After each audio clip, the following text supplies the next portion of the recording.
This is your art teacher right here. Today we're going to continue working on our fruit bowl.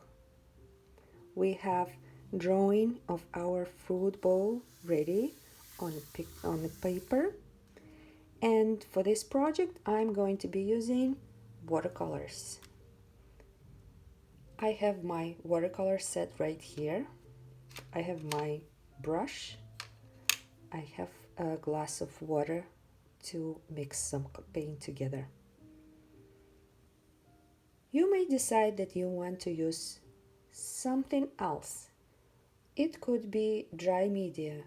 You might use soft pastels or oil pastels, as well as color pencils. If you have crayons or markers, those will work as well, no worries. But before I start coloring, I want to erase all of the lines that I don't really need anymore, like this one on my pear.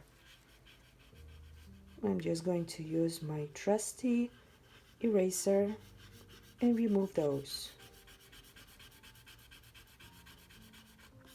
Now, if your eraser leaves some paper shavings like this, you will have to remove this before we start applying paint or other color.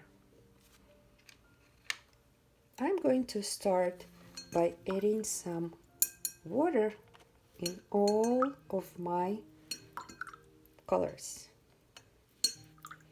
Notice how I put a little bit of water in each one of the color and then I rinse my brush.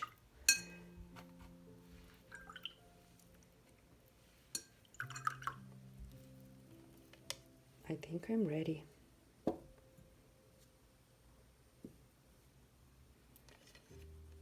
As always, when we paint still life or landscape, we start with the background. This is what we are dressing first. I will decide that probably I want to put some colors on the back because I imagine the background will have some wallpaper on it.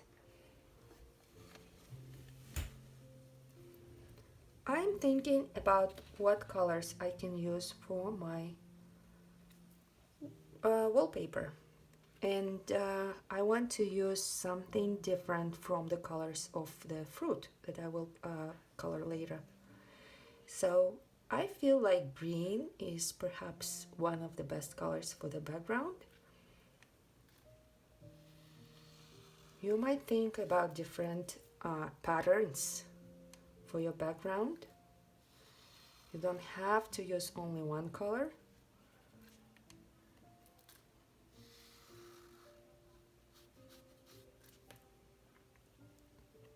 It could be a variation of lines or shapes, or you can use just flat color on the background.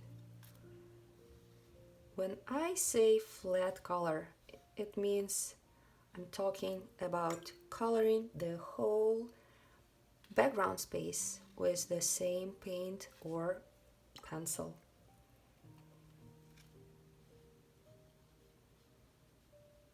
Okay, I'll have to move this over here, and I'm gonna keep going with my lines. Notice how I place my brush on the side so I could get a better coverage. I make a thicker line when the brush is on its side. Looks good. So now, because I want to address everything but the fruit bowl and the fruits, I'm going to think about what I want to place here.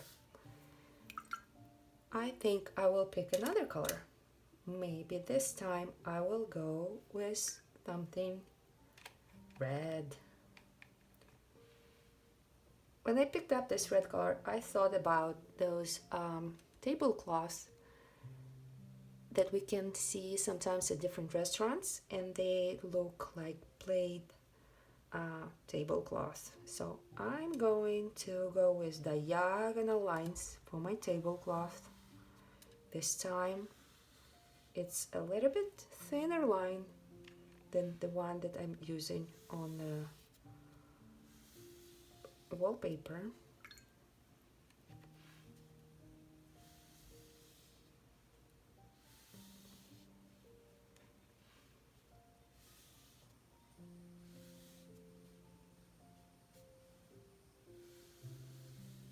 Remember not to put color on your fruit bowl.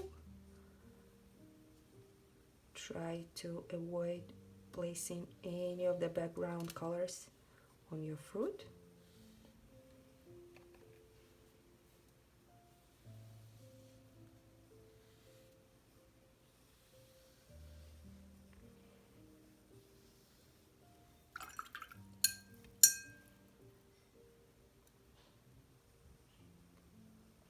I think that looks good, but I'm going to add a little bit of yellow in between. Just to see what happens. I think it definitely brightens up this still life. And if the colors merge together like so, it makes my painting even more fun.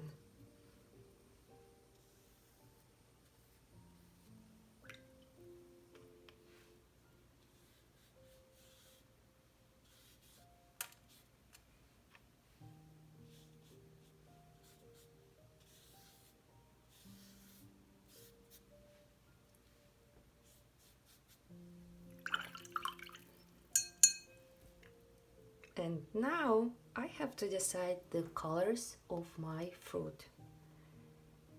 I will go with purple for my grapes.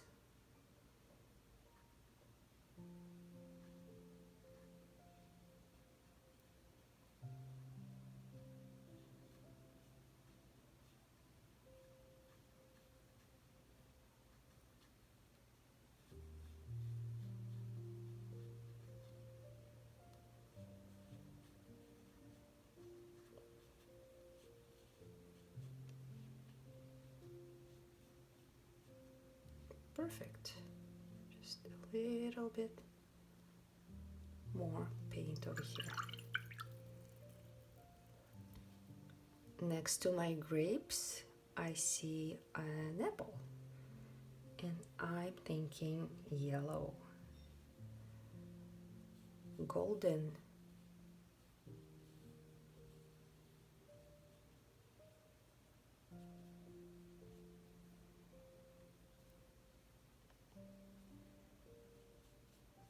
You can mix some colors in, and when you see that the colors merge together, that's okay. I have my banana on this side of the painting. I'm going to go in with yellow. I have some green coming from the background. Actually looks more natural. Now I have two big oranges on the foreground, and I'm going to pick this nice bright orange color, and I'm just going to place it everywhere.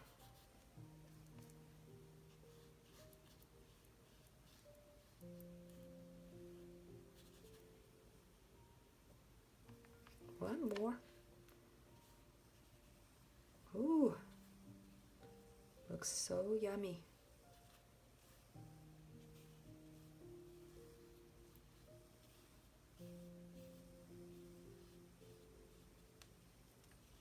If you don't like if the other color merges in, you can always move it with your brush.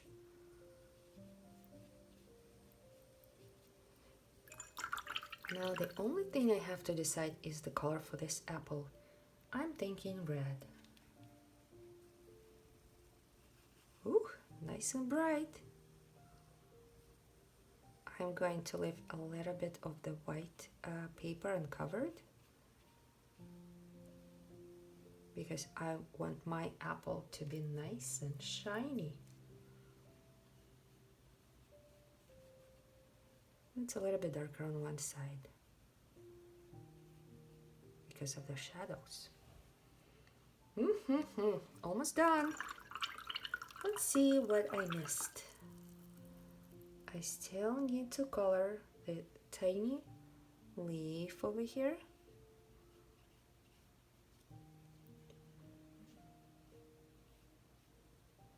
Okay.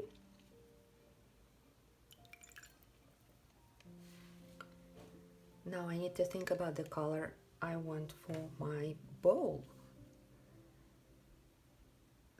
One of the colors that I haven't used today is blue. I think I'm gonna go with blue.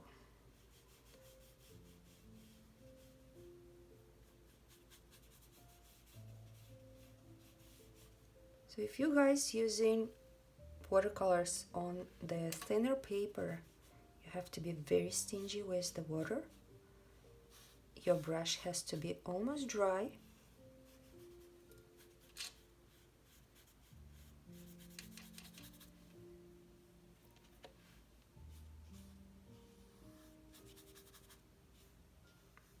After the bowl area will dry, I can go back and add some patterns.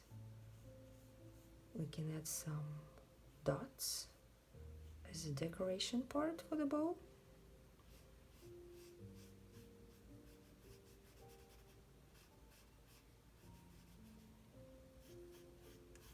And maybe the lower part of the bowl I can make slightly darker, just to imply that there is a shadow going on here. All right, let's see. The only thing that I haven't colored yet is this pear. I think I'm going to mix two colors together. I'm going to use lots of yellow and a little bit of green, like so.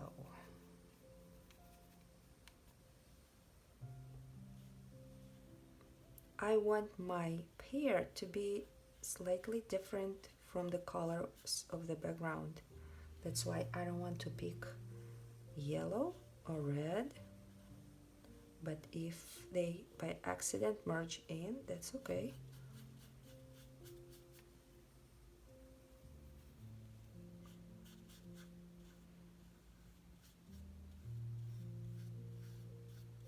Again, you can leave a sliver of white paper like so to imply that there is a highlight from probably a lamp.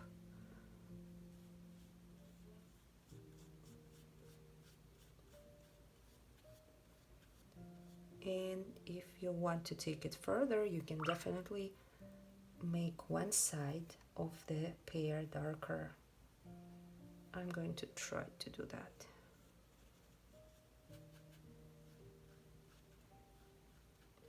Okay.